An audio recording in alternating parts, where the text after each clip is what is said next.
Tu désires venir étudier au Canada, tu désires envoyer tes enfants ou ton enfant étudier au Canada, ou tu veux tout simplement avoir des informations sur les études au Canada, cette vidéo est pour toi. Tu ne dois pas la rater. Reste jusqu'à la fin parce que je te donne des informations capitales.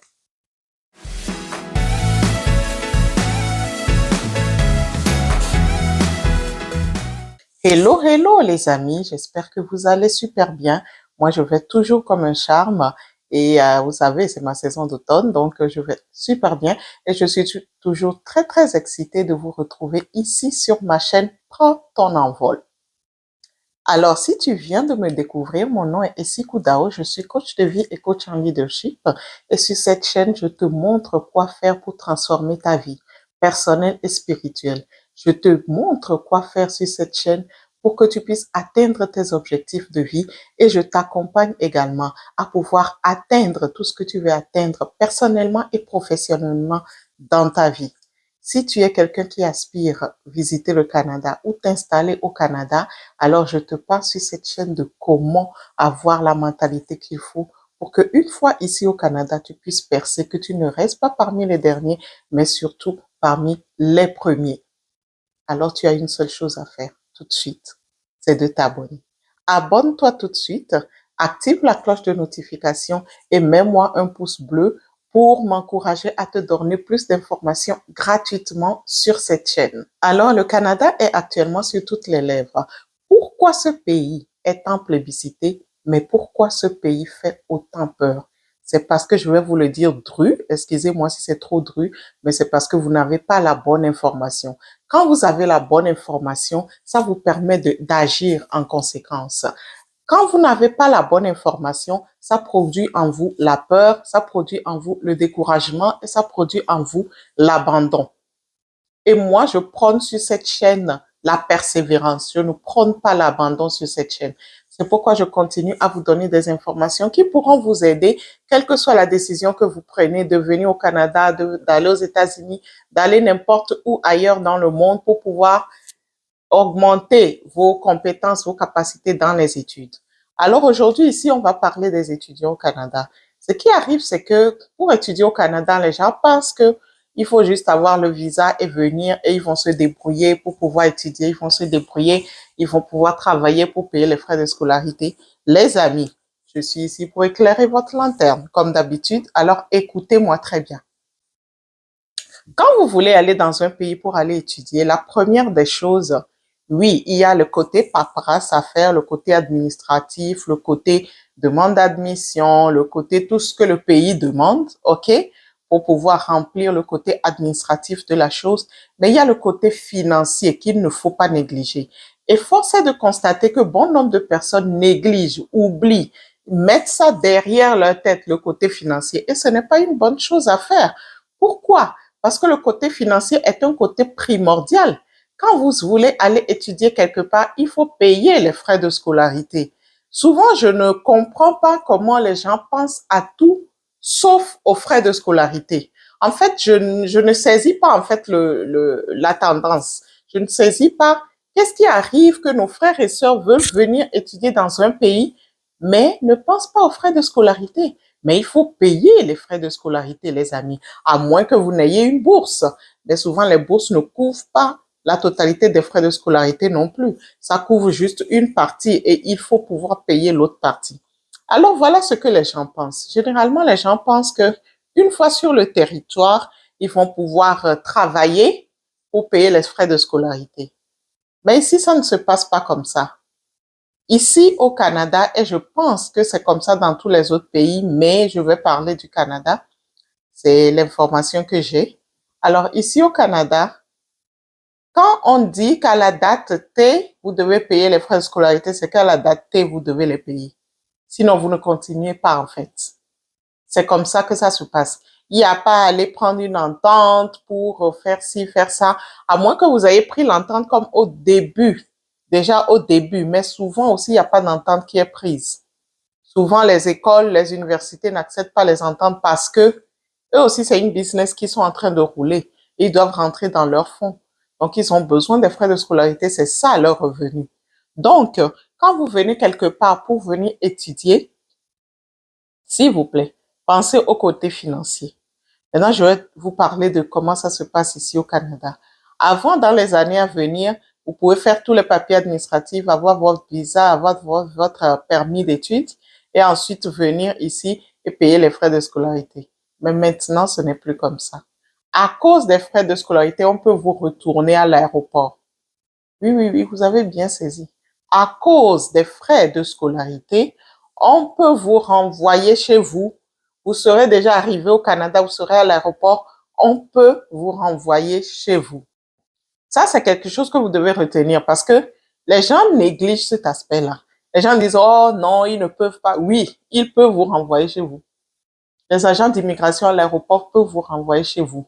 Et surtout maintenant que les lois sont un peu plus corsées, qu'il y a beaucoup de garde-fous, comme on le dit, sont un peu plus corsés, on peut vous renvoyer chez vous parce que vous n'avez pas payé la première session de vos frais de scolarité. Alors voilà ce que vous devez faire concrètement. Ok, moi je suis toujours concrète dans les choses que je vous dis. Voilà ce que vous devez faire. Quand vous finissez de faire tout le papier administratif, vous avez votre permis d'études et tout, vous êtes prêt à partir, il faut avoir dans les mains les frais de scolarité de la première session. Alors ici au Canada, les sessions, il y a souvent 3 sessions dans l'année. Il y a la session d'automne, la session d'hiver et la session d'été. OK? Donc, dépendamment de la session à laquelle vous rentrez, il faut prévoir les frais de scolarité de cette session-là. Ce n'est pas négociable. Ce n'est pas non, quand on va arriver là-bas, on va voir. Ce n'est pas oh, quand je vais arriver là-bas, je vais travailler. Non. Il faut prévoir. Et généralement, ça dépend. D'une université à une autre, les frais peuvent changer, mais généralement, c'est autour de 8 000 à 10 000 dollars la session. Autour de 8 000 à 10 000 dollars la session. Alors, c'est un montant que vous devez prévoir dans vos poches avant d'arriver ici au Canada. Il y a certaines universités ou certains collèges qui demandent même de leur verser ce montant avant de pouvoir vous donner les documents pour aller demander votre visa. Donc, préparez ces montants-là, dépendamment de l'université où vous allez regarder c'est quoi les frais de la première session et verser ces montants. Soit vous les versez, soit vous les préparez en poche avant de quitter votre pays d'origine. Parce qu'une fois ici, l'agent d'immigration à l'aéroport peut vous demander comment vous comptez payer vos frais de scolarité. Et si vous n'avez pas une réponse conséquente, on va vous donner soit deux jours pour payer vos frais de scolarité ou vous retournez chez vous. Vous comprenez? Donc, c'est très important de prévoir cette partie-là. C'est pourquoi j'appelle tous ceux qui veulent venir étudier au Canada. J'appelle aussi les parents. Envoyez cette vidéo aux parents qui veulent envoyer leurs enfants étudier au Canada. N'envoyez pas les enfants ici les mains vides, les poches vides, soit disant que quand il va arriver, lui-même, il va se débrouiller. Ça, c'est tuer l'enfant, en fait. Ça peut pousser l'enfant même au suicide. Parce que les frais de scolarité au Canada ne sont pas donnés. Les études au Canada coûtent très cher. Ça coûte cher. Et l'enfant a juste 20 heures par semaine pour travailler. Donc, dans ces 20 heures-là, quand il travaille 20 heures par semaine, généralement, il travaille au salaire minimum ou un peu plus. OK? Dans ces 20 heures-là, l'enfant va manger dedans. L'enfant va se déplacer, moyen de déplacement, que ce soit un bus, il doit payer les passes de bus. L'enfant va payer son loyer. Et les loyers sont très exorbitants ici au Canada actuellement. Les colocations ne sont pas à moins de 500 dollars. 500 dollars même, c'est trop bas. C'est dans les 600, 700 dollars actuellement, les frais de colocation. Quand vous voulez prendre un appartement peut-être à deux et chacun paie la moitié, c'est environ 700 dollars. Et il faut aussi payer les livres, etc. Donc, l'enfant, en travaillant 20 heures par semaine, peut couvrir cette partie-là, mais ne peut pas, en plus de ça, payer 10 000 dollars la session. Et souvent, on dit non, il va travailler au noir pour compléter. Il a aussi un engagement de réussir ses sessions. Sinon, à la fin de son cursus, Immigration Canada va lui tomber dessus et il n'aura pas de permis de travail parce qu'il n'a pas respecté le temps de ses sessions. Donc, il y a tout ça qu'il faut considérer. Quand vous envoyez les enfants ici les mains vides, vous les poussez dans un gouffre financier dans lequel ils n'en sortent pas. Il y a souvent des enfants ici qui ne vont même plus à l'école, mais ils ne vous le diront pas. Vous allez dire, non, mon enfant est au Canada, il va à l'école. Il ne va plus à l'école parce qu'il n'arrive pas à payer les frais d'études. Et qu'est-ce qu'il fait? Il travaille au noir jusqu'à ce que son permis d'études expire et il ne peut plus le renouveler parce qu'il ne peut plus prouver qu'il a réellement étudié pendant le temps qu'on lui a donné. Je vous donne un exemple. Un enfant qui a un permis d'études de 2 ans pour travailler, pour étudier pendant 2 ans dans un collège, et il vient la première année, il est tellement mal pris financièrement qu'il arrête les études. Le gouvernement ne va pas tomber sur lui tout de suite. On va attendre la fin de son permis d'études. Donc, dans les 2 ans, il sera là en train de travailler au noir, en train de faire de petits jobs, etc., pour survivre et subvenir à ses besoins.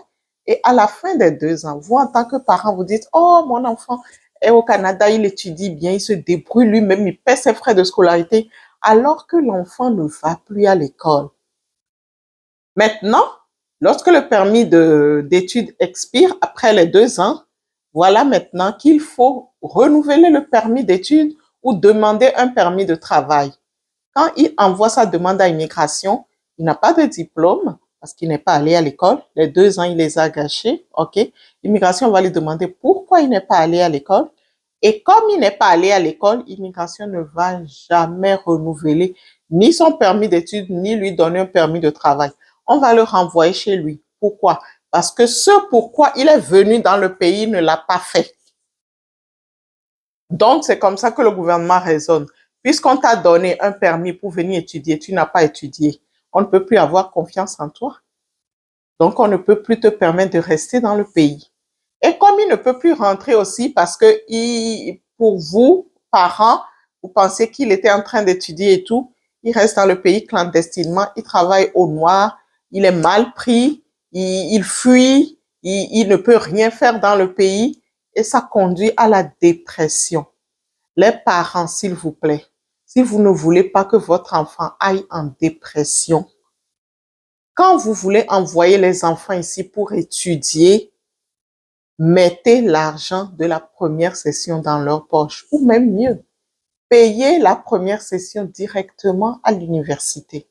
L'université, dépendamment de quelle université vous avez choisi, ont les moyens pour que vous le payiez directement avant même que l'enfant n'arrive. Maintenant, vous allez me poser une question.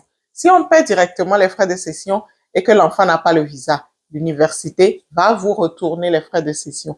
Parce que l'université ici, les universités ici ne sont pas des universités qui veulent voler votre argent ou quoi que ce soit. Ils vont vous retourner les frais de session si l'enfant n'a pas eu le visa ou le permis d'études. Donc, s'il vous plaît, n'envoyez pas vos enfants en dépression ici. Si vous voyez le nombre d'étudiants internationaux qui sont en dépression dans ce pays, ça va vous faire peur. Ça va vous faire peur. Si l'enfant n'a pas un soutien financier comme il faut, comme cela se doit derrière lui, d'abord, il ne va même pas réussir ses études parce que les études ici sont assez compliquées. Il ne va pas les réussir. Il va passer son temps à travailler. Il n'aura pas la tête tranquille pour faire les choses comme il faut et il va tomber dans une dépression. Vous n'allez pas reconnaître votre enfant. Il y a des enfants même qui sont internés actuellement dans des hôpitaux psychiatriques à cause de ça. S'il vous plaît, que ce soit les parents qui m'écoutent, que ce soit les étudiants eux-mêmes qui veulent venir étudier, que ce soit les familles, quelle que soit la tante, l'oncle qui veut aider son neveu, sa nièce. Ne faites pas cette erreur. Ne faites pas cette erreur. Soyez vigilants de ce côté. C'est ce que je voulais vous dire parce que la situation est vraiment alarmante. Alors, ceux qui s'apprêtent à venir, il faut que vous soyez avertis pour ne pas reprendre les mêmes erreurs ou pour ne pas envoyer votre enfant dans un gouffre financier dans lequel il ne va pas pouvoir sortir. Je suis Esikou Dao et je suis votre amie.